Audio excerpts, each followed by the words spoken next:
सखा जी, आपका स्पीक बिंदास में स्वागत है। और खास थैंक आज के दिन कि जब आज का दिन है ओशो जी का बर्थडे 11 दिसंबर 2024। जी। तो आज के दिन हम आपसे ओशो जी की थोड़ी बातें करना चाहेंगे। लेकिन उसके पहले हम आपसे रिक्वेस्ट करना चाहते हैं कि आप हमारे दर्शकों के लिए आपका इंट्रोडक्शन शॉर्ट में आप हमें बताइए। देखिए, मेरा इंट्रोडक्शन सखा ही बोलते हैं मुझे, जो आपने नीचे नाम भी डाल रखा है। वैसे मैं ओशो के प्रेम में कह सकते हैं, लेकिन मेरी अपनी एक परिभाषा है, और परिभाषा ये है कि मैं ओशो के प्रेम में नहीं हूं, उसके प्रेम में हूं जिसके प्रेम में ओशो थे। और मैं समझता हूं जी। कि ओशो की ये देशना ही रही है कि आप मेरे प्रेम में ना पड़ें, बल्कि उसके प्रेम में पड़ें जिसके प्रेम में खुद ओशो थे।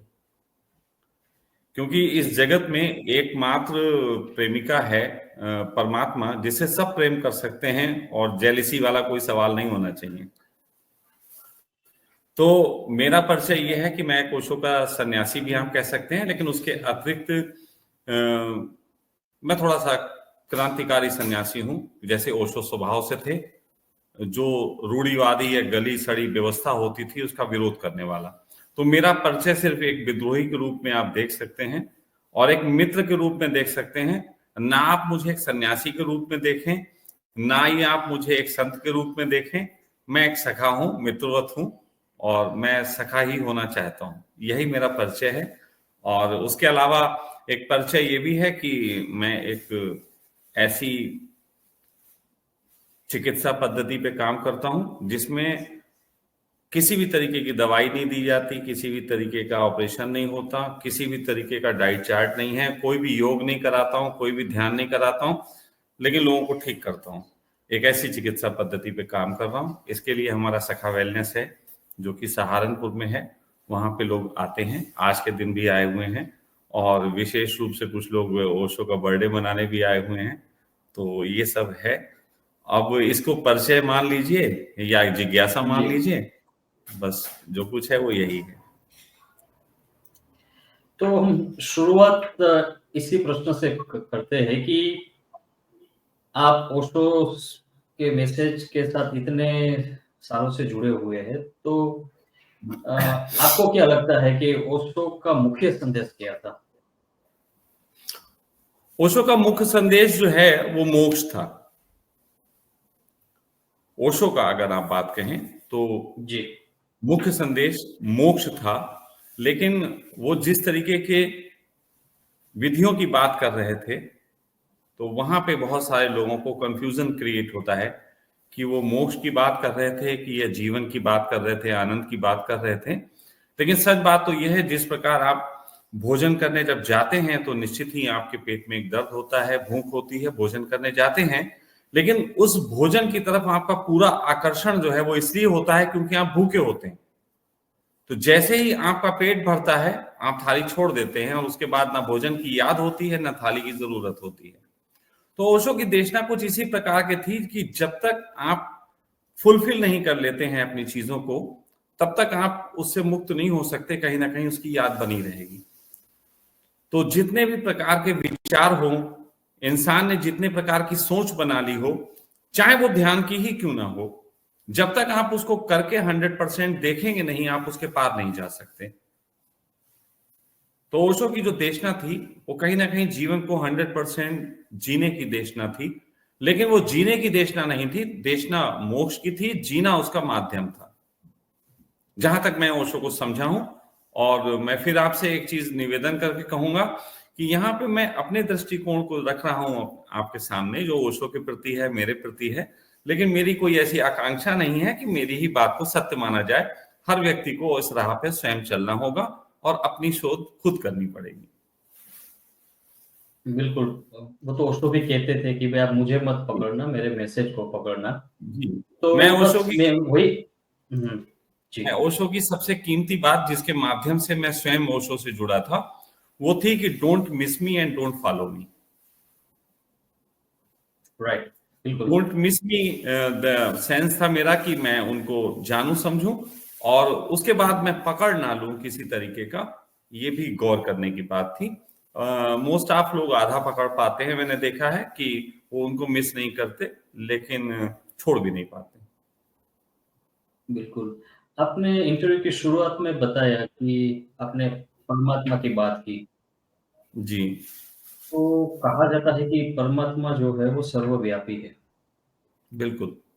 तो मैं ये जानना चाहता हूँ कि आप कैसे देखते हैं परमात्मा क्या है? और सभी लोग एक ही बात करते हैं कि मुझे परमात्मा को पाना है। नहीं, तो वो गलत पूरी चीज। जी, तो वो पूरी बात क्या देखिए, है? आप अगर मैं मैं जानना अगर चाहूँगा। मैं अगर मैं ऐसे कहूं कि जैसे हमारा शरीर है, हमारे शरीर में बहुत तरीके के कीड़े रहते हैं, बहुत तरीके के ऑर्गन्स हैं, बहुत तरीके की कार्य प्रणाली हैं। अगर मैं अपनी बॉडी में बात कहूं कि वो जो कीड़े रह रहे हैं, जो बहुत सारे हैं, करोड़ों अरबों हैं, अगर मैं एक सेब खाता हूं और उस सेब का एक टुकड़ा किसी कीड़े के पास पहुंच जाता है, तो कीड़ा क्या बोलेगा? बोलेगा थैंक यू कि आपने मेरे लिए ये सेब का टुकड़ा भेज दिया। और सच बात तो ये है कि मैंने नहीं भेजा उसके लिए, मैंने तो खुद खाया था। उसका एक अंश उस पे पहुंच गया था जिसको वो थैंक यू बोलता है। लेकिन उसी शरीर में कुछ ऑर्गन्स भी हैं जो हमें चलाने में सहयोगी हैं, उस शरीर को चलाने में सहयोगी हैं। उन ऑर्गन्स का हमें पता है और उन ऑर्गन्स के लिए हम कई तरीके के भोजन को लेते हैं और कई तरीके की बातें रखते हैं, क्योंकि उन ऑर्गन से हम जिंदा हैं, हम उनको बचा के चलते हैं। तो पूरे परमात्मा की अगर व्यवस्था का बात कहूं तो मैं मानता हूं होल यूनिवर्स जो है वो परमात्मा है।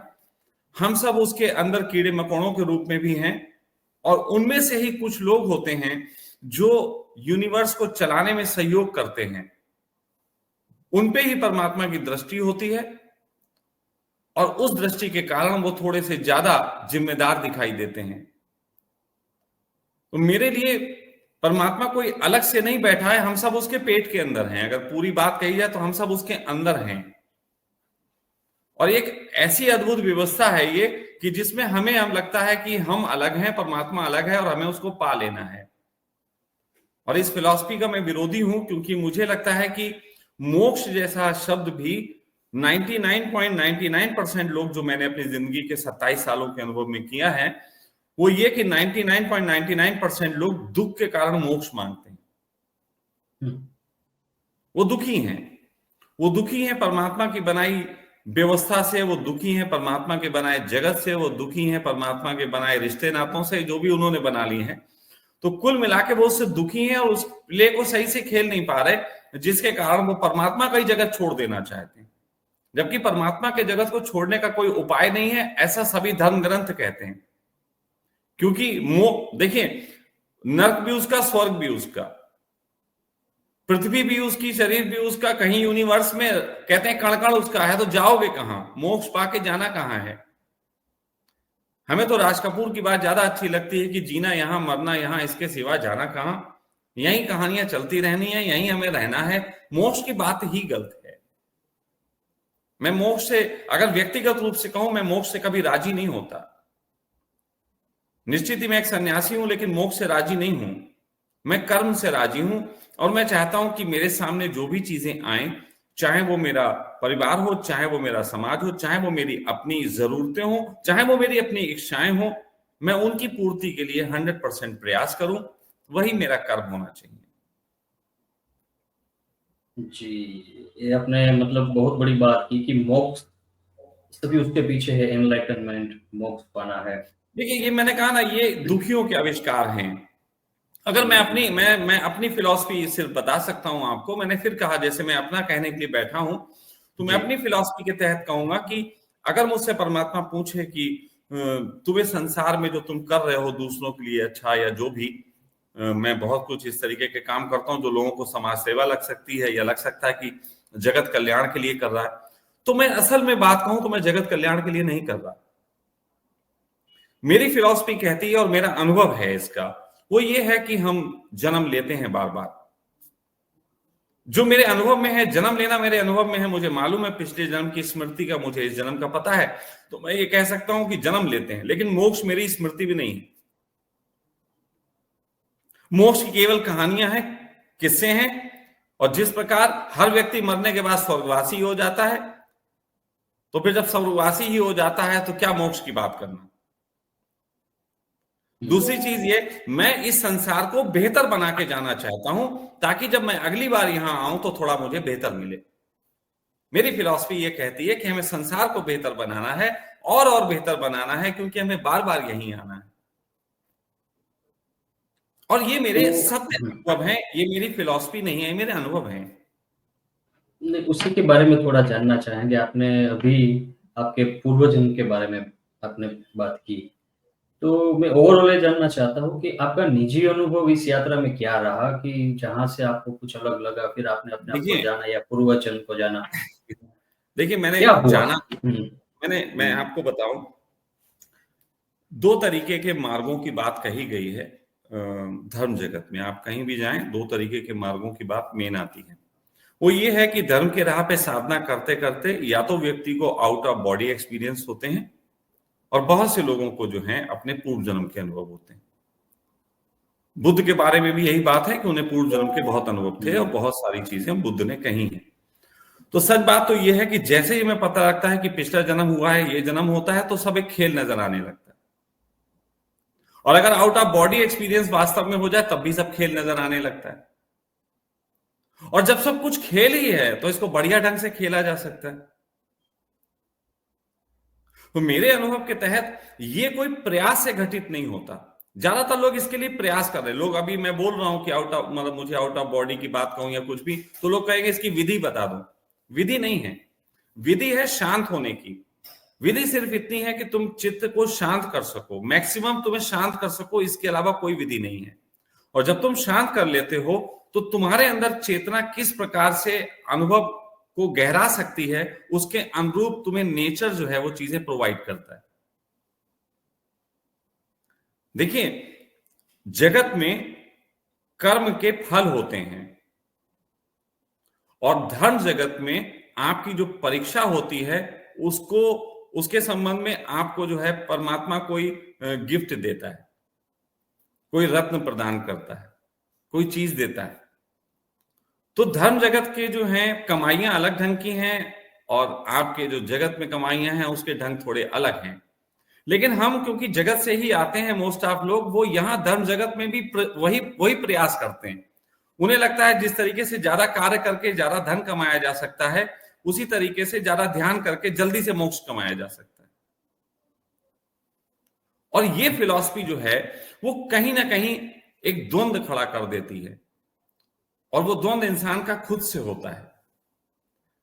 परमात्मा प्रसाद की तरह उपलब्ध होता है, परमात्मा प्रयास से उपलब्ध नहीं होता, क्योंकि अगर प्रयास से होता तो जो मिस्टर यूनिवर्स होता उसे जल्दी उपलब्ध हो जाता, क्योंकि वो ज्यादा ताकतवर। ये तो प्रसाद की बात है। तो सखा जी, आपको क्या मतलब अनुभव हुआ? मैं थोड़ा वो जानना चाहता हूँ कि आपको अनुभव कैसे बताऊं? कब जी, अनुभव कैसे बताऊं? शब और अनुभव अनुभव बताने वालों ने ही इस जिंदगी में बड़े बवाल खड़े कर दिए। दो लोगों के अनुभव एक ऐसे नहीं है, ये ओशो ने ही कहा। जी। बिल्कुल हो नहीं सकते। हुँ, उसके बावजूद भी जो अनुभव ओशो अपना बता के जाते हैं, उसी अनुभव को करने के प्रयास में न जाने कितने सन्यासी पेड़ों पे चढ़ जाते हैं। हुँ, हुँ। तो जब दो हो नहीं सकते तो उसकी बात भी क्यों करनी है? मेरा व्यक्तिगत है, अपना है, जो भी है। मेरे अनुभव से आपको क्या हो जाएगा? एक छोटी सी कहानी है कि एक धनपति था, उसके पास बहुत धन था, उसकी आंखें चली गईं, तो उसके बेटों ने कहा कि पिताजी आंखें लगवा लीजिए। अरे उसने कहा, बेटा तुम मेरी इतनी सेवा करते हो, तुम ही मेरी आंखें हो। दो बेटे हो, दोनों आंखें हो। दो बहुएं हैं, वो भी आंखें हैं।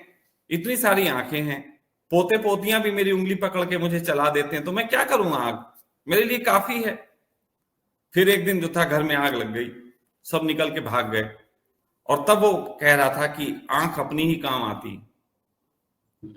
तो बात, जो कहानी ये है कि वो ये है कि मेरा अपना अनुभव है, वो मेरे काम का है। मेरा अनुभव आपके काम नहीं आएगा। मेरा अनुभव ज्यादा से ज्यादा इतना कर सकता है कि आपके लिए एक प्रलोभन बन जाए, और उस प्रलोभन के तहत आप संन्यास में आ जाए। अभी एक बच्चा मुझसे कह रहा था, कल की बात है, मेरे पास आया और कहने लगा स्वामी जी मैं ध्यान करना चाहता हूं। मैंने कहा क्यों करना चाहते हो?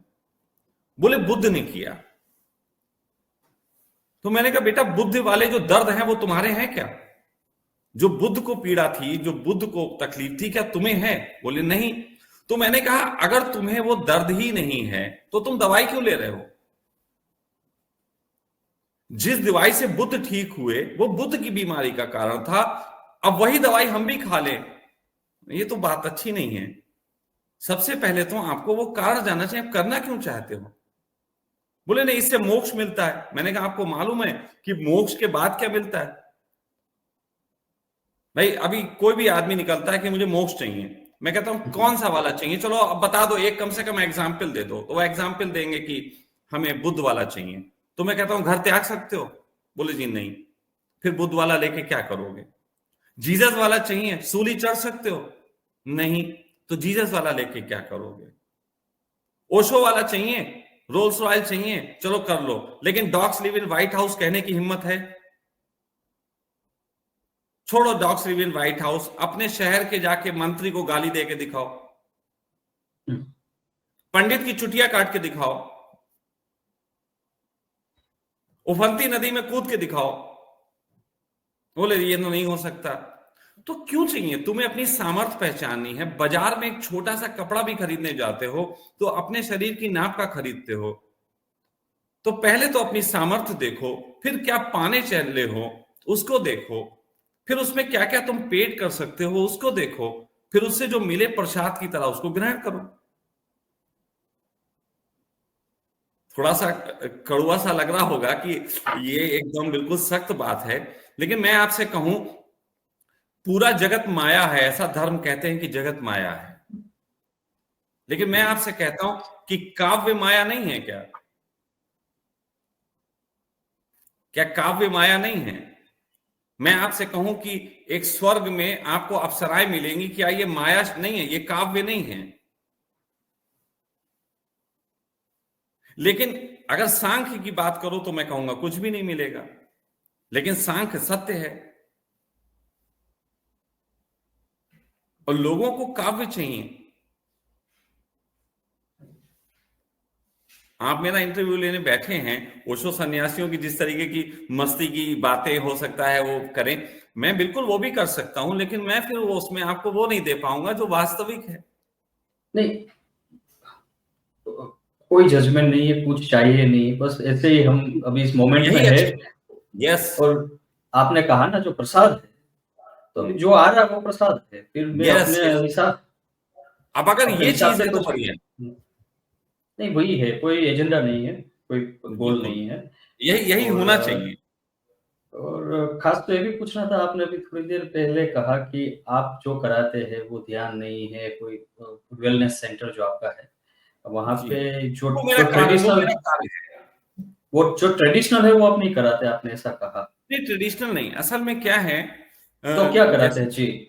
मैं एक वेलनेस सेंटर चलाता हूँ। निश्चित ही वेलनेस में स्वास्थ्य की बात होती है। हमारे पास मरीज आते हैं, वो कैंसर से लेके और हर तरीके के मरीज होते हैं और खास तौर पे क्रिटिकल केसेस होते हैं। तो मेरी फिलॉसफी ये कहती है, और जो कि मेरा अनुभव है, जिस पे मेरी शोध है और इसी वजह से हम ये काम कर रहे हैं, वो ये कहती है कि शरीर को कोई रोग नहीं होता। शरीर को कोई रोग नहीं होता। शरीर में तो रोगों के लक्षण प्रकट होते हैं। रोग तो असल में आत्मा को है। अब ये शब्द भी आप नया सुनेंगे कि आत्मा कैसे रोगी हो गई, आत्मा तो निरोगी होती है, आत्मा को तो कोई रोग ही नहीं होते। लेकिन आत्मा का एक रोग है, वो ये है, आत्मा इस शरीर में ड्राइवर की तरह है और उसका एक ही रोग है कि उसे ये गाड़ी ड्राइव नहीं करने दी जा रही। आत्मा का जो रोग है, जैसे कि आप एक गाड़ी ऐसी ले आए, जो गाड़ी कहती हो कि एक्सीलेटर पे पैर रख दो हम चल देंगे, लेकिन हमारे स्टीयरिंग को तुम हाथ में मत पकड़ो।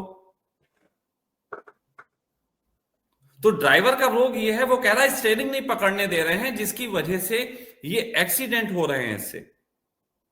वो आत्मा का रोग है।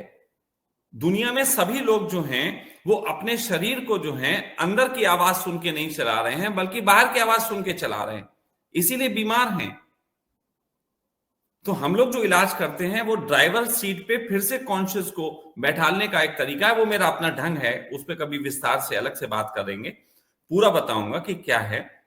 हमने एनर्जी के बिल्कुल। बेस पे काम किया है, हम उस एनर्जी के बेस से आदमी को जोड़ते हैं ताकि आदमी फिर से उस बच्चे की तरह हो पाए जो कि बिल्कुल सहज रूप से भोजन ग्रहण करता था, सांसें ग्रहण करता था और विचारों पे चलता था, जो कि आदमी खो बैठा है। आज आदमी घड़ी देख के खाना खा रहा है, घड़ी देख के जग रहा है, घड़ी देख के वो अपने जीवन का निर्धारण कर रहा है कि क्या करना है, जबकि अंदर की भी एक घड़ी बनी थी। तो हम लोगों को ठीक नहीं करते हैं, बल्कि हम लोगों की जो ड्राइविंग सीट पे कॉन्शियस को हटा दिया गया वहां पे उसको फिर से स्थापित करते हैं, जिसके लिए हमारी अलग तरकीबें हैं। हम वो कोई चीजें इस्तेमाल नहीं करते जो अभी तक अतीत में होती आई हैं। हम बिल्कुल कुछ नए तरीके से काम कर रहे हैं, बिल्कुल नए तरीके से, बिल्कुल उसके बारे में हम अलग से बात करेंगे। बिल्कुल अलग से, अभी उसके लिए अलग। हाँ, हाँ, बिल्कुल, बिल्कुल। तो ओशो की एक बात करते हैं। अभी आपने कहा कि जी, ओशो मतलब सन्यासी मस्ती वगैरह, तो ओशो ने कहा था कि जीवन को उत्सव की तरह आप लीजिए। बिल्कुल कहा।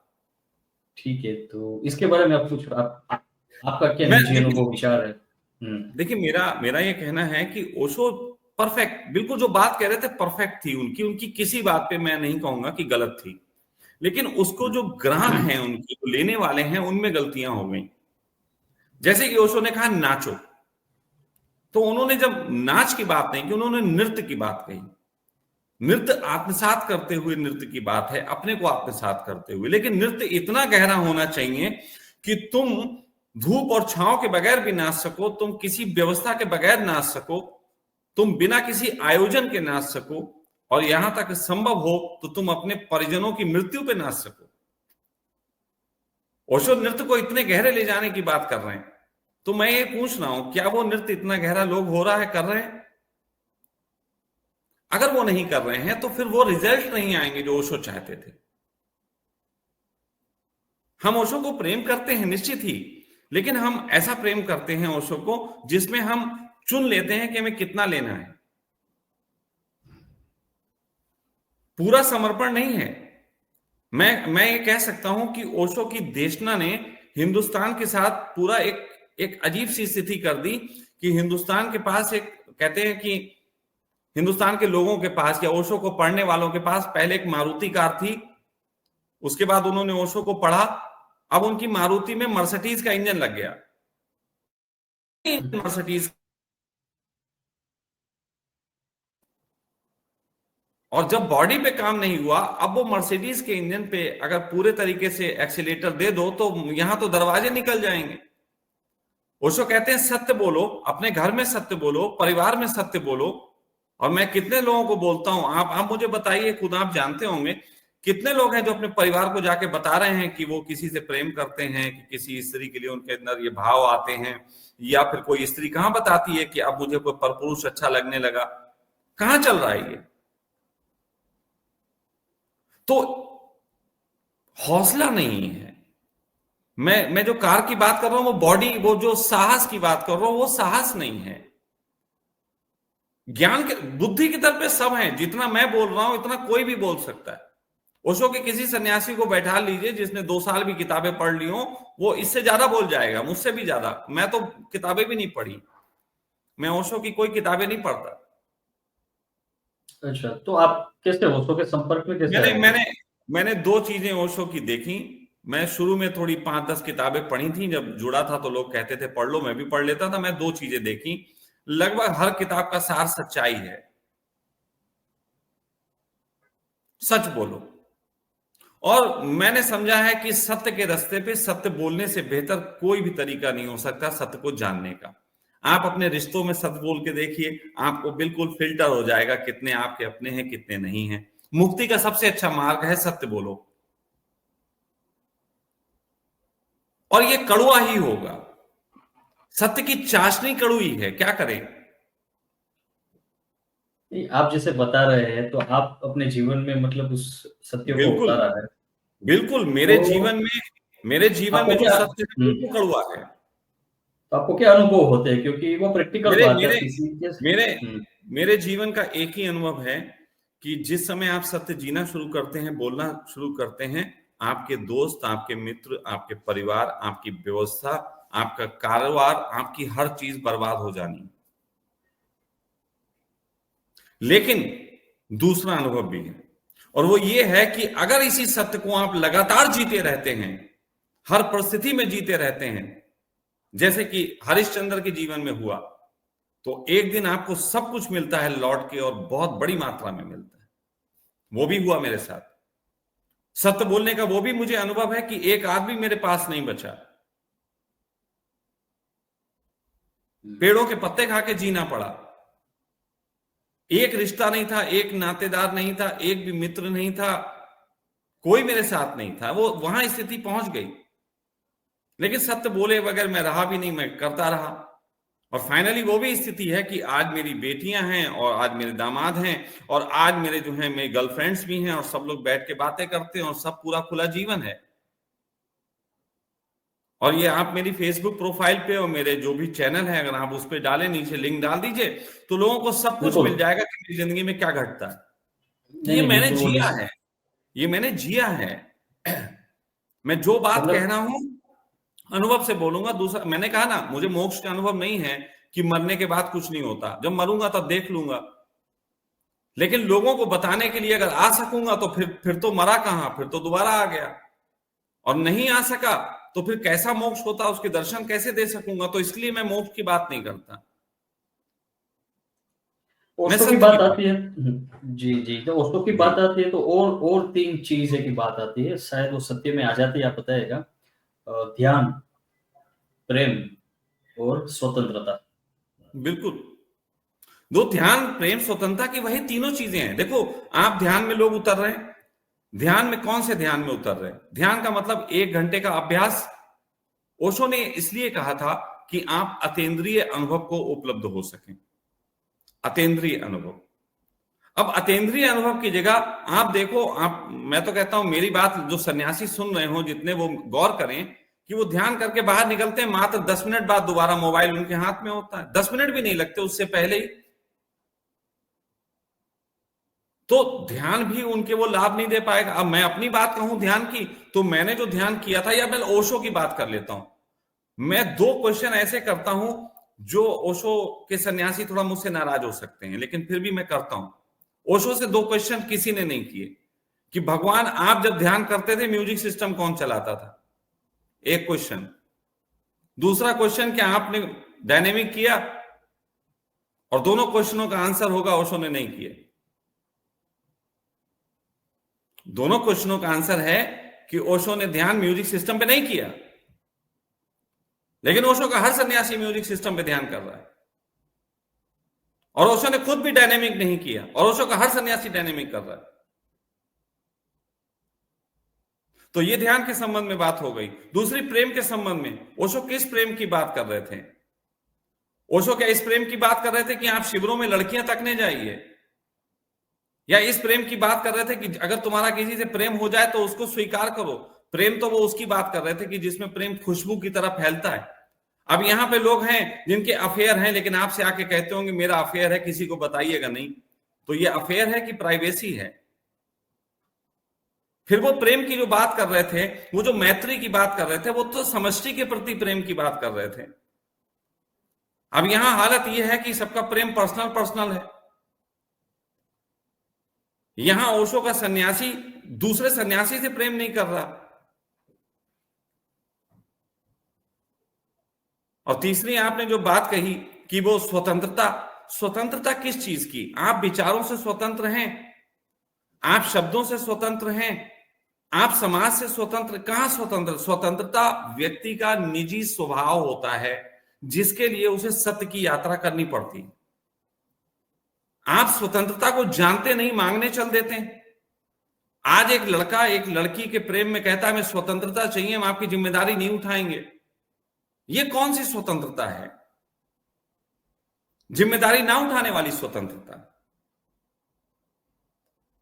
ये स्वतंत्रता नहीं है। ये स्वतंत्रता के नाम पे अपनी मक्कारियों का पोषण करना है। स्वतंत्रता जो होती है वो बहुत अलग बात है। स्वतंत्रता दो लोगों के बीच का निज संबंध है जिसमें कोई पर्दा ना हो, लेकिन मुझे आप एक जोड़ा बता दीजिए दुनिया में जिसमें पर्दा ना हो, और हम कहेंगे अगर आपको मेरे पास आके देखना हो तो आइए मैं दिखाता हूं आपको अपना जोड़ा जिसमें कोई पर्दा नहीं है, वरना हर जगह पर्दे हैं। मुझे आप बताइए ना, स्वतंत्रता की बात कहां पे है? स्वतंत्रता के नाम पे लोगों को यह चाहिए कि हमें स्वतंत्रता दूसरे दे दें, तुम किसी को ना दो। बिल्कुल। स्वतंत्रता हमें हमें आश्रमों में जाते हैं, आश्रमों से हमें स्वतंत्रता चाहिए। मेरा आश्रम है जो हमारा थेरेपी सेंटर या आश्रम लाइक है, यहाँ पे बहुत से बच्चे रहते हैं जो सन्यासी हैं, जो अपना घर बार छोड़ के आते हैं। जो घर बार छोड़ के आते हैं उनको मैं सब तरीके की सुविधाएं देता हूं, उनसे कोई पैसा नहीं लेता, सब तरीके की सुविधाएं, कपड़ा, भोजन, इंटरनेट, ये वो सब तरीके का, सारी व्यवस्था। अब यहाँ पे कोई आ जाए 10 दिन के लिए, वो कहे हमें स्वतंत्रता चाहिए। मैं एक शिविर ले रहा था, ध्यान करा रहा था, वहां सुबह के समय 3 सन्यासी आ गए, और वो जिस प्रांगण में ध्यान करा रहा था वो प्रांगण आर्य समाज वालों ने दिया हुआ था, जिन्होंने व्यवस्था की थी उन्होंने आर्य समाज के उसमें की थी। 3 सन्यासी आके सुबह सुबह वहां पे चिल्लाने लगे हैं, हुआ करने लगे। अब वो वहां पे आर्य समाज वाले नाराज हो रहे हैं, और जब वहां पे उनको वो व्यवस्थापक समझाने गए तो लड़के कह रहे हैं ओशो तो कहते हैं स्वतंत्रता की बात। ये कौन सी स्वतंत्रता है भाई? अपने घर पे तुम चिल्ला नहीं पाए और तुम बोल रहे हो हमें एक ऐसी व्यवस्था बना के दो जहां हम चिल्लाएं, मतलब वो भी हम करें तुम्हारे लिए। जाओ चिल्ला के देखो, संसद भवन के गेट पे चिल्ला के देखो, फिर स्वतंत्रता पता लग जाएगी। तुम्हारी अपनी है, पुलिस वालों की अपनी है, दोनों की स्वतंत्रता है। फिर तो स्वतंत्रता नहीं होती है, समझदारी होती है। एक समझदारी के तहत व्यक्ति को स्वतंत्र होना पड़ता है, वरना तो हम सब परतंत्र हैं। हम श्वास के परतंत्र हैं, हम भोजन के परतंत्र हैं। स्वतंत्रता किस बात की? स्वतंत्रता की मांग ही गलत है। यहां समझदारी की जरूरत है, जहां पे गिव एंड टेक का एक सुंदर संबंध बनाया जा सके। हम जगत से कुछ लेते हैं, हमें कुछ देना भी पड़ेगा। अब एक आदमी सड़क पे कहने लगे कि हमारी स्वतंत्रता है, हम तो राइट साइड पे गाड़ी चलाएंगे, ये कैसी स्वतंत्रता? उसको तो स्वच्छंदता कह सकते हैं ना। स्वच्छंदता भी नहीं है, स्वच्छंदता तो अच्छा। फकीरों की होती है। स्वच्छंदता के लिए तो वो लोग अपना जीवन कुर्बान करते हैं। स्वच्छंदता के लिए तो फिर उन्हें नाचना होता है, वो कब्र पे खड़े होकर नाचते हैं। वो स्वच्छंदता तो फकीरों के लक्षण हैं। ये मक्कारी है, ये टोटली मक्कारी है, जिसके लिए कोई भुगतान करना नहीं चाहता। जैसे एक व्यक्ति मेरे पास आके आश्रम में बोला, स्वामी जी हम तो नग्न रहना चाहते हैं आश्रम में। मैंने कहा ये नहीं चल सकता, सामाजिक व्यवस्था के तहत ये नहीं चलेगा, क्योंकि यहां तो और भी लोग हैं, उनको पसंद नहीं आएगा। बोले जी हम तो स्वतंत्र होना चाहते हैं। तो मैंने कहा अपने घर में हो आके नग्न हो जाओ। बोले नहीं, घर में बहन है तो तुम अपनी बहन के सामने स्वतंत्र नहीं हो सकते, दूसरे की बहन के सामने नग्न होना चाहते हो। आप थोड़ा सोच के देखिए। स्वतंत्रता चाहिए, भुगतान करो। तुम्हें जहां चाहिए वहीं ले लो, तुरंत ले लो एकदम। आपको रोना आता है आप घर में रोइए, आपको हंसना है घर में हंसिए, आपको नग्न होना है घर में नग्न होइए, अभी पता चल जाएगा आपको सब। और ओशो ने ये किया, ओशो ने जब ये किया तो उनको पता लग गया। नानक ने जब स्वतंत्रता दिखाई तो बुद्धत्व को प्राप्त होने के बाद भी उनके पिता ने कहा भाई तेरा तेरा नहीं चलेगा, तू घर से निकल ले। स्वतंत्रता जो है वो निज संपत्ति है, जिसे अर्जित करना होता है। तो या तो समझदारी से अर्जित करेंगे आप, और या फिर उसका मूल्य चुकाइए, जो कि मूल्य बहुत बड़ा है, लोग नहीं चुका पाते। बिल्कुल। तो ओशो को लोग तब भी नहीं समझ पाए थे जब वो थे। मैं ओशो तो के संबंध में सिर्फ एक ही चीज कहता हूं कि ऐसा अक्सर हुआ है इस पृथ्वी पे कि साहसी लोगों के साथ कायरों की भीड़ इकट्ठी हो गई, और ओशो भी इससे वंचित नहीं। एक साहसी के पास कायरों की भीड़ इकट्ठी हो गई। ओशो के आश्रम पे लिखा हुआ था कि dogs and politician are not allowed, और अब ओशो के आश्रम में पॉलिटिशियन जाके उद्घाटन कर रहे हैं और सम्मान पा रहे हैं, मंच पे बैठ रहे हैं। आप मुझे बताइए, क्या ये ओशो की देशना थी? जिस ओशो ने 64,000 एकड़ का अपना आश्रम सिर्फ अमेरिकी सरकार को सत्य बोलने की वजह से तबाह करवा लिया, उनके सन्यासी अपने 500-500 गज के प्लॉट बचाने के लिए जो हैं वो नेताओं के घुटनों पे बैठे हुए। तो यहाँ पे प्रश्न होता है कि ओशो को एक बात पता नहीं होगी कि मेरे जाने के बाद ये सब होगा? तो पता था, उसने पता अच्छा। था, बिल्कुल पता था, उन्हें स्पष्ट पता था कि ये होगा। लेकिन कुछ बातें ओशो ने इशारों में कही जिसको लोगों ने सुना नहीं। ओशो ने स्पष्ट कहा कि मेरा काम सिर्फ इतना है कि मैं लोगों के अंदर एक वैचारिक क्रांति को पैदा कर सकूं। हर 2500 साल बाद एक ऐसा समय आता है जब किसी को ये जिम्मेदारी मिलती है। इस 2500 साल बाद उनको जिम्मेदारी महसूस हुई कि उन्हें जिम्मेदारी मिली है। उसको निभाने के लिए उन्होंने पूरी दुनिया में घूम के अपनी बात कही। बहुत कम लोग हैं जो ओशो को समझ पाए, वो कोने में बैठे हैं। यहां पे मैं रामचंद्र जी की बात जोड़ूंगा कि हंस चुगेगा दाना गुटका, कौवा मोती खाएगा। ओशो का एक शहर में, मतलब हर शहर में एक सन्यासी ऐसा है जो वाकई में ओशो को समझा, लेकिन वो सन्यासी है जिसे वहां का कोई सन्यासी नहीं समझा। फिर कह रहा हूं, समझ जाइएगा कि ओशो का हर शहर में एक प्यारा व्यक्ति है जो ओशो को समझा, लेकिन वो वही व्यक्ति है जिसे और कोई नहीं समझा। और ये हर जगह है। आपने अभी बताया कि एक साहसी होता है, उसके पीछे काफ़ी कायर आ जाते हैं। बिल्कुल। तो अ, हम मिले नहीं, हम पहली बार ही बात कर रहे हैं, लेकिन आपके पास कुछ नए नए विचार हैं और कुछ वास्तविक बातें हैं। तो आप इसको कैसे टैकल करते हैं? आप भी साहसी हैं, तो देखिए, आपके पास भी लोग आएँगे, मेरे तो पास आप आते कैसे हैं, जादू सैकड़ों लोग आ चुके हैं, आके रहते हैं, चले जाते हैं, सालों सालों के अनुभव हैं। 10-10 साल भी कोई रहे हैं, 10 साल से रह भी रहे हैं, ऐसे भी लोग हैं। देखिए, मेरा एक अपना कहना है, आपको थोड़ा समझिएगा। भूसे के ढेर में एक सुई डाल दीजिए। ढूंढने का तरीका चुंबक है। ढूंढने का तरीका चुंबक है। लेकिन अगर वहां पे कोई लकड़ी पड़ी हो, वो कहेगी हम नहीं चिपक पा रहे। तो कारण यह है कि उसके अंदर उसके प्रति आकर्षण नहीं है। तो हर व्यक्ति की अपनी मैग्नेटिक पावर होती है और उसके योग जो हैं वो लोगों को तलाश करता है। ओशो भी पूरी दुनिया के जो भूसे का ढेर था उसमें कुछ लोगों को तलाश करने निकले थे। और ये दुख की बात है कि ओशो के अंतिम समय की बातें हैं, जब ओशो कह रहे हैं कि मुझे वो 5 लोग भी नहीं मिल सके जिनसे मैं अपने दिल की बात कह सकूं। भीड़ बहुत मिली, करोड़ों लोग मिले, लेकिन वो 5 लोग नहीं मिल सके जो ओशो की सुनना चाहते हो। ज्यादातर लोगों ने कृष्ण की सुनी, राम की सुनी, बुद्ध की सुनी, महावीर की सुनी। ओशो की किसने सुनी? आप आज भी देख लीजिए कि लोगों के घरों जाके आप देखिए, वहां पे आपको ओशो का फोटो मिलेगा, लेकिन संग में लक्ष्मी, गणेश और वो सब भी मिल जाएंगे जो उनकी पुरानी परंपरा से जुड़े थे। तो आपने सिर्फ अपने मंदिर में भगवानों की संख्या बढ़ा ली, ना कि आपने वो किया जो आपके भगवान कह रहे थे कि तुम्हें एक दिन खुद भगवान होना है।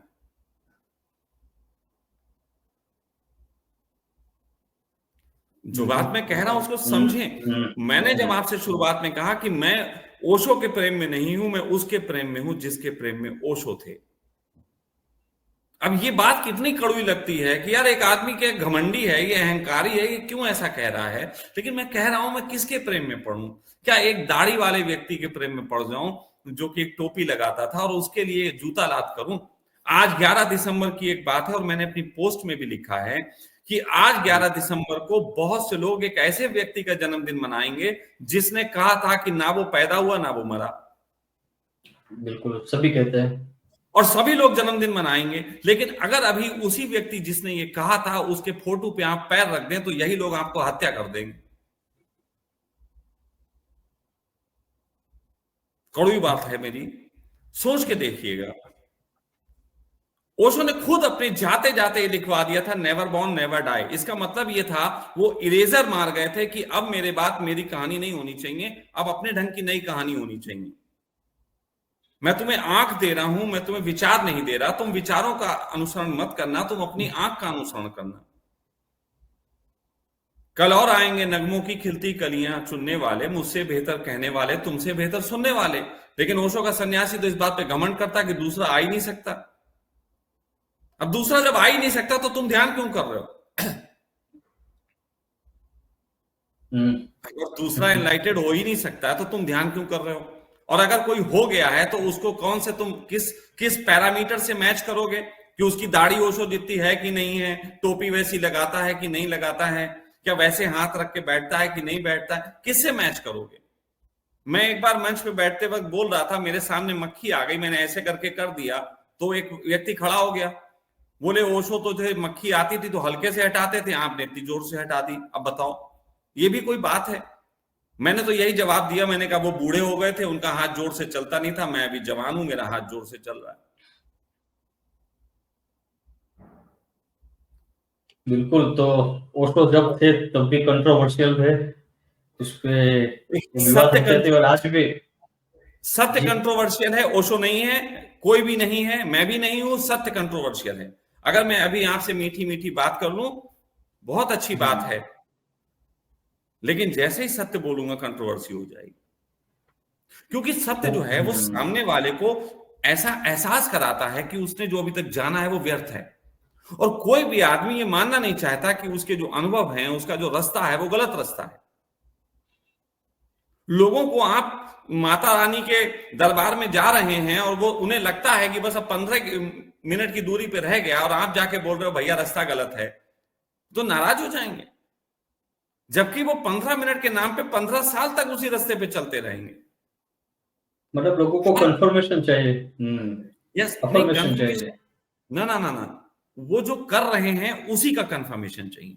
हाँ, वही मैं जो कर रहा हूँ उसी का कंफर्मेशन बस मेरे को मिलता है तो आप सही हो। बस बिल्कुल, आप बस इतना बता दीजिए किसी तरीके से कि वो जो सोचते हैं वो ठीक सोचते हैं, बहुत रिलैक्स हो जाते हैं। अब देखिए, ध्यान है मन की मृत्यु, और लोग शिविरों में आते हैं दिल लगाने के लिए। मैं कई बार ऐसे शिविर लिए, उसमें कुछ लोग बीच में चले गए, हमने कहा भाई क्यों? कहने लगे वो दिल नहीं लग, मन नहीं लग रहा। हमने कहा तो अच्छी बात है, मुबारक हो, यहां तो मन मर रहा है।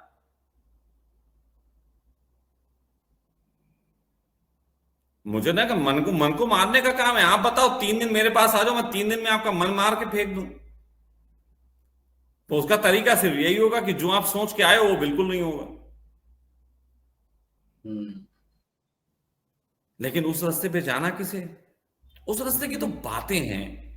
जैसे मैं आपसे कहूं कि स्वर्ग में अप्सराएं मिलती हैं, और इस बारे में बहुत अच्छा काव्यात्मक विश्लेषण कर दूं तो आप मेरे पास प्रभावित होकर आ जाएंगे कि चलो स्वर्ग चलना है। लेकिन वास्तविक बात यह होगी, आप अप्सराओं के लिए जाना चाहेंगे, आप स्वर्ग के लिए नहीं जाना चाहेंगे। मतलब मेरी उसी दिशा जो है। जी, जी, उसी मेरी दिशा। तरीके से हाँ, जी, जी, बोलिए। जी, उसी तरीके से ओशो ने अपनी काव्यात्मक शैली का उपयोग करते हुए लोगों के अंदर एक आध्यात्मिक आंदोलन को खड़ा किया, काव्यात्मक शैली का उपयोग करते हुए। और ये मेरा अनुभव कहता है कि काव्य से लोग प्रभावित ज्यादा होते हैं, लेकिन असली बात तो अगर धर्म की करेंगे तो वो सांख्य में मिलता है, और सांख्य जो है शुष्क है। तो सांख्य से ज्यादा लोग राजी नहीं होते, इसलिए ओशो ने उन्हें अपने पास बुलाने के लिए काव्य का उपयोग किया कि तुम एक बार आ तो जाओ, फिर मैं तुम्हें समझाऊं। लेकिन जो व्यक्ति आए वो अपनी ही कल्पना को लेकर इतने ज्यादा आए कि फिर वो ओशो को नहीं सुन रहे हैं, वो अपनी कल्पना को ही फुलफिल कराने की बात कर रहे हैं। जैसे कि आप एक दुकान खोलें और उसका बोर्ड इतना आकर्षक बनाएं कि लोग आपके पास आ जाएं, फिर आपके दुकान में वैसा माल भले ही ना हो लेकिन लोग आ जाएं, तो फिर वो निराश हो जाएंगे एक दिन, क्योंकि वो अपनी सही है। एक्सपेक्टेशन लेके आए। तो ओशो के साथ मुझे जो लगा, मैं अपनी बात कह रहा हूं, मैं ओशो के प्रेम में हूं, लेकिन फिर मैं कह रहा हूं मेरा ढंग अलग है। मैं ये भी देखना चाहता हूं, जानना चाहता हूं कि आखिर कमियां कहां हो गई, गड़बड़ कहां हो गई। तो गड़बड़ सिर्फ यही हुई है कि जो बुलाने का ढंग था वो इतना आकर्षित था, इतना काव्यात्मक था कि वो काव्यात्मक, सुनिए ना, आइए मीरा की झील में नौका विहार करें। मीरा तो तुम्हें बैठा लेगी नहीं अपने साथ नाव में, तुम कह रहे हो झील में नौका विहार करें, लेकिन नौका विहार तो मीरा के साथ कब को करना। अभी अगर इसी बात को इस ढंग से कह दें, आओ नंगे कबीर के साथ उसकी गोदी में बैठे, ये काव्य है, अब बैठ के दिखाओ कोई नंगे कबीर को। अब कबीर नग्न हो जाए ये भी बात अजीब लगेगी, फिर वो नग्न है तो उनकी गोदी में कौन बैठे। लेकिन मीरा के साथ तो सभी नौका विहार करना चाहते हैं, तो काव्यात्मक शैली तो उनकी बहुत अच्छी थी, लेकिन फिर वो काव्यात्मक शैली में ही इतना, क्योंकि जो भी आया उसने कहा भगवान ऐसे ऐसे प्रश्न किए कि वो काव्यात्मक ही उनको कहने पड़े। लेकिन आप अगर सन्यासी मुझे सुन रहे हैं तो एक प्रवचन माला है जिसको सुने जाके, वो है कोपले फिर फूट आई। कोपले फिर फूट आई की पूरी प्रवचन माला सुने तो उन्हें पता लगेगा कि ओशो जैसे व्यक्ति को भी दर्द होता है जब वो अंत में ये देख रहा है कि वो जो कहना चाहते थे वो कोई सुन नहीं रहा। किसी भी शिविर में यही एक प्रवचन माला है जिसका कोई लेक्चर कभी नहीं सुनवाया जाता, क्योंकि ये काव्यात्मक नहीं है, ये पूरी सांख्य पे आधारित है। और काव्य से लोग इकट्ठे होते हैं, सांख्य से कौन इकट्ठा होता है? रेगिस्तान में कौन जाता है? झील के किनारे तो सब चले जाते हैं।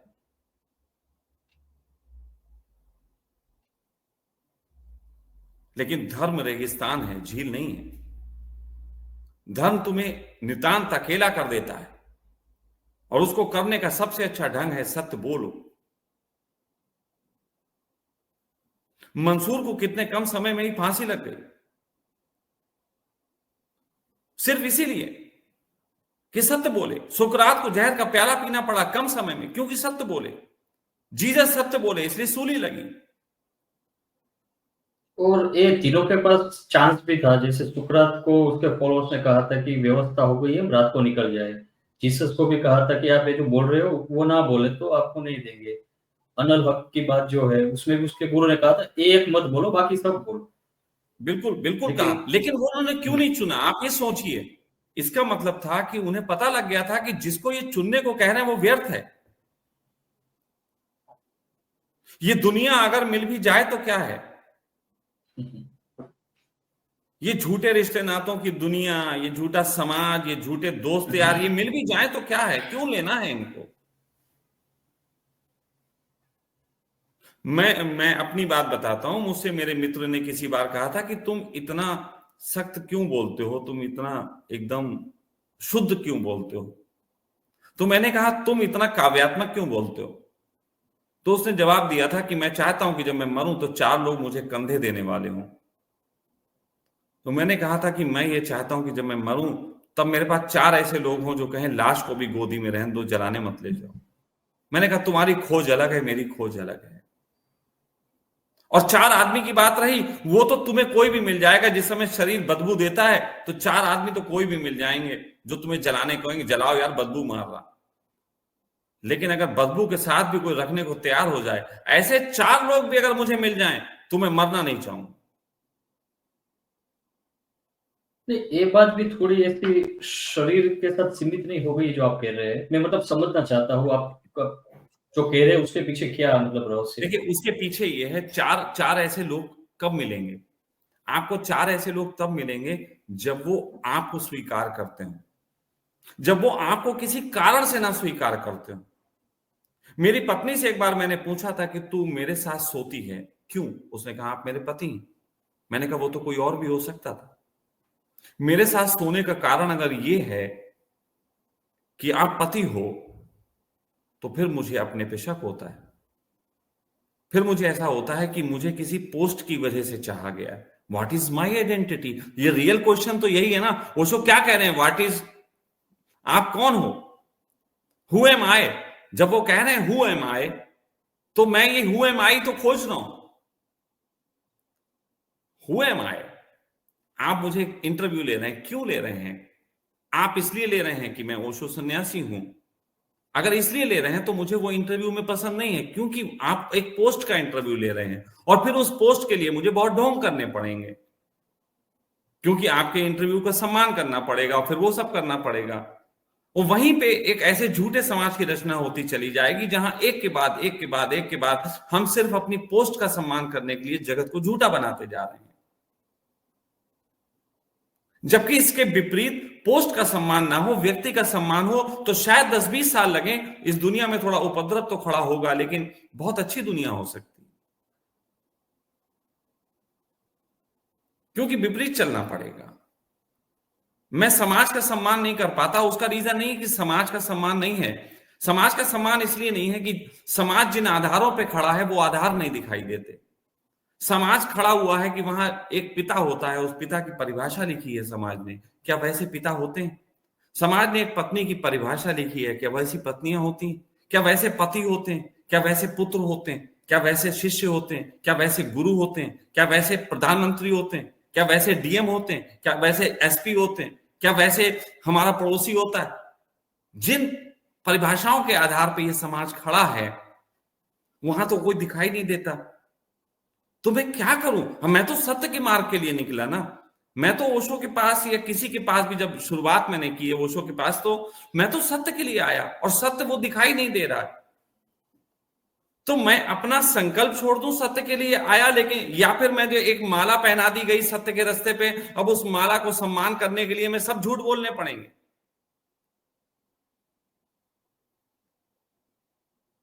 मतलब ओशो ने भी कहा कि आपने जैसे कहा कि अंत में मुझे 5 लोग ऐसे मिल जाए, आपने भी कहा 4 लोग मिल जाए, तो इसका मतलब ये है कि अगर मिलेंगे तो ये 2-3 ही मिलेंगे लाखों करोड़ों में से। बिल्कुल, 2 मिल जाए बहुत बड़ी बात है। हुँ।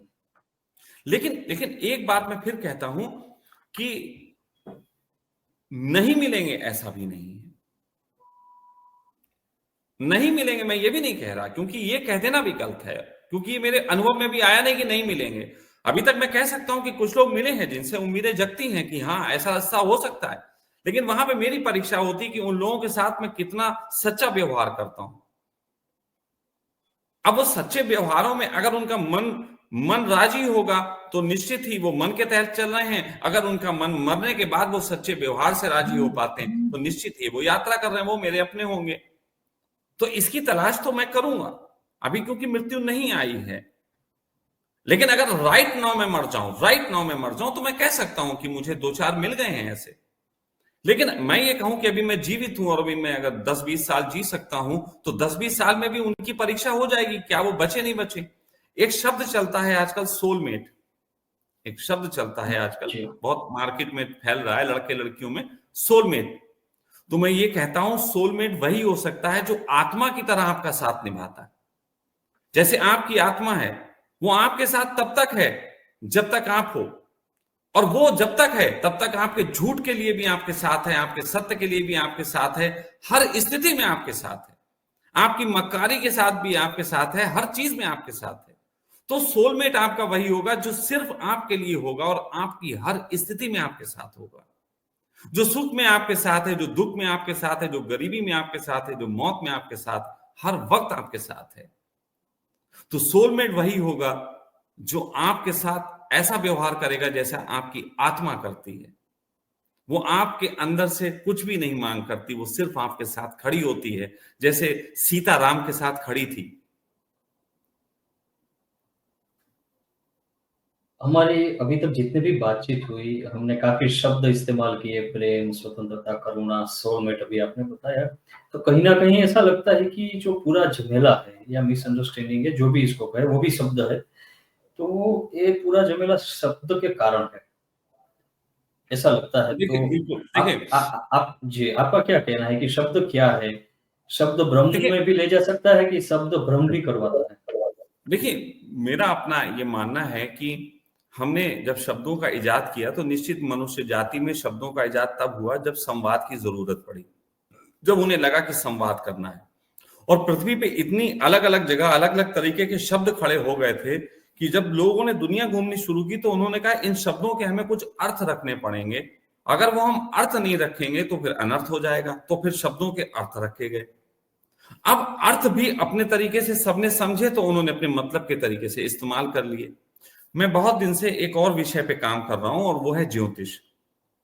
और मैं कई बार लोगों से कहता हूं कि ज्योतिष एक ऐसी लैंग्वेज है जिसको जल्दी से जल्दी पूरी पृथ्वी पे लागू करना चाहिए, क्योंकि अगर हम ज्योतिष को इस पृथ्वी पे लागू कर दें तो आदमी, जैसे आप हमसे कोई बात कह रहे हैं और मैं आपसे कोई बात कह रहा हूं, फॉर एग्जाम्पल आप सॉफ्ट नेचर के हैं, मैं थोड़ा सा हैश नेचर का हूं, तो अगर आप ये बात कहेंगे तो अगर ज्योतिष ये बात कहेगा तो ज्योतिष कहेगा क्योंकि इनकी राशि में ये केतु और ये इस स्थिति में है इसलिए ये इतने कड़वा सत्य बोलते हैं। और वो आपके लिए बोल देगा आप थोड़ा सा बृहस्पति हैं, ये हैं, वो हैं, इसलिए आप बहुत सिस्टमेटिक कहते हैं। तो ना मैं बुरा हुआ ना आप बुरे हुए। तो मैं ये कह रहा हूं कि बहुत जल्दी ही इस पूरे प्लानेट को जरूरत पड़ने वाली है किसी ऐसी लैंग्वेज की जिस लैंग्वेज के आधार पे हमारे अंदर के द्वैत समाप्त हो सकें, जो कि बहुत ज्यादा हो गए हैं। लैंग्वेज बहुत बड़ा रोल निभाती है। और आप तो देखिए पत्रकार हैं और इस तरीके के चैनल चलाते हैं, तो निश्चित ही आप समझ सकते हैं कि शब्दों का बहुत बड़ा उपयोग है, लेकिन शब्दों के कारण ही लोग भ्रमित भी हैं। शब्दों के कारण ही भ्रम, जैसे संन्यास शब्द लगा दिया, अब संन्यास शब्द लगते ही एक तस्वीर बन जाती है जो सनातन धर्म की अपनी होती है, हिंदू वालों की, मतलब सबकी अपनी अपनी होगी। अभी कोई वैदिक पद्धति के उससे आपको देखेगा, कोई चश्मा लगा लेगा, नागा सन्यासी वाला कोई चश्मा लगा लेगा जो घर छोड़ के भाग गए, और ओशो के सन्यासी अपने वाला चश्मा लगा के बैठेंगे, और चश्मों की लड़ाई है।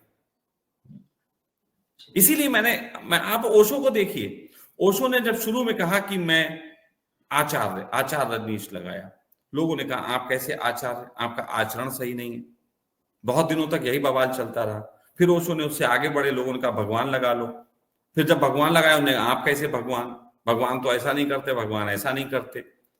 फिर ऐसे हटते हटते आखिर में ओशो ने एक शब्द खोजा जो किसी से मैच नहीं खाता था, वो था ओशो। उन्होंने कहा मैं ओशो हूं, ना मैं भगवान हूं, ना मैं कुछ हूं, ऐसे ही मेरा भी है। मैं लोगों से कहूं सन्यासी, तो सन्यासी का मैच करने आ जाते, आप कैसे सन्यासी, वो अपनी परिभाषा उठा लाते हैं मैच करने की। तो मैंने कहा फाइनली मैं भाई ना सन्यासी हूं, ना मैं एनलाइटेड, ना कुछ, मुझे कुछ ना मानो, क्योंकि सबकी तुम्हारी धारणाएं हैं, मैं सखा हूं। अब दूसरा सखा तुम्हें दुनिया में मिल जाए तो मैच करो। सही है सखा जी, आपसे बात करके बहुत अच्छा लगा, और मैं जो भी सुन रहे हैं उसको भी बता रहा हूँ कि सखा जी के पास अभी हम दूसरा तीसरा भी इंटरव्यू कर सकते हैं। तो आप बताइए आपको इंटरव्यू कैसा लगा, और आपके क्वेश्चंस जो भी है आप कमेंट में आप प्लीज शेयर कीजिए, तो नेक्स्ट टाइम हम जब इंटरव्यू करें तो उसमें हम सखा जी से उस पर बात कर सकते हैं। सखा जी, आज के दिन ओशो के जन्मदिन के दिन भी हम आपके वहाँ पे काफी प्रोग्राम्स है, और फिर भी आपने जी, आज समय प्रोग्राम निकाल है, कर। सारे प्रोग्राम हैं, आपको वीडियो मिल जी जाएंगे, जी, अगर आप डालना चाहें डालिएगा। जी हाँ बिल्कुल, तो लिंक मैं शेयर करूंगा डिस्क्रिप्शन में, वो सब कुछ रख दूंगा। जी तो आपका खूब खूब शुक्रिया, और फिर बहुत अच्छा लगा आपसे बात करके, सुन के। तो नेक्स्ट टाइम फिर मिलेंगे कोई अलग विषय पे, जैसे आपने कहा ज्योतिष है और आपकी जो चिकित्सा पद्धति है। बहुत विषय हैं। जी, बिल्कुल बिल्कुल, तो बिल्कुल हम मिलेंगे। तो बस इसी के साथ ही थैंक यू वेरी मच। प्रणाम।